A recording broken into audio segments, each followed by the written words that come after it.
اچھا ہمارے ساتھ موجود ہیں ڈاکٹر ناظم صاحب، علاقے کے سیاسی سماجی شخصیت ہیں، تو ان سے اس کے بارے میں ہم آرا لیں گے۔ بسم اللہ الرحمن الرحیم۔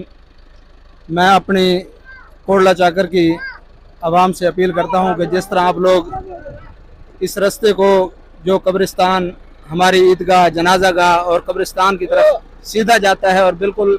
کوڑلا چاکر شہر کو یہی راستہ لگتا ہے اور قدیمی راستہ ہے ہمارا یہ، آپ لوگوں کا اگر اسی طرح جس طرح آپ تعاون کر رہے ہیں اسی طرح تعاون ہمارے ساتھ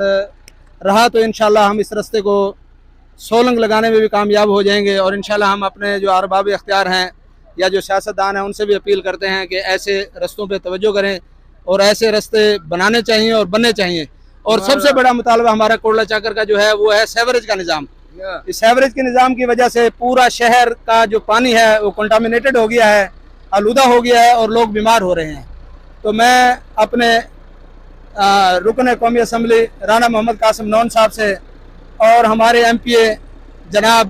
عبداللال محمد جویہ صاحب کو اپیل کرتا ہوں کہ اس طرف توجہ دیں، اور کوڑلا چاکر کا سب سے بڑا اور مین مسئلہ جو ہے وہ سیوریج کا ہے،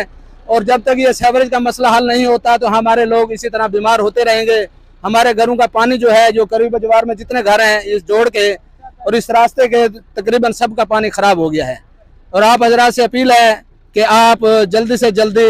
ہماری کوڑلا چاکر کی جو سیوریج ہے اس کو مہربانی کر کے بنایا جائے تاکہ یہ لوگ سکون سے زندگی گزار سکیں اور اپنے صحت کے ساتھ زندگی گزار سکیں۔ بہت مہربانی جناب۔ اچھا یہ ڈاکٹر ناظم صاحب ہمارے سیوریج کا مسئلہ اٹھا رہے تھے، تو یہ کوڑلا چاکر کا مین مسئلہ ہے، اگر یہ حل ہو جائے تو تقریباً کوڑلا چاکر میں سکون ہو جائے، اور اسی طرح یہ مسئلہ رہا تو ایک دن ایسا آئے گا کہ ہمارے پاس پینے کے لیے قابل پانی ہی نہیں بچے گا، ہمارے پاس پینے کے لیے پانی ہی نہیں ہوگا۔ تو یہ ہمارے جو ہے نا احباب جو ہے نا اختیار لوگ ہیں ان سے اپیل کی جاتی ہے کہ جتنے جلدی ہو سکے یہ پانی کا مسئلہ حل کروائیں تاکہ ہمارا جو ہے نا اس علاقے کا پانی خراب نہ ہو۔ شکریہ۔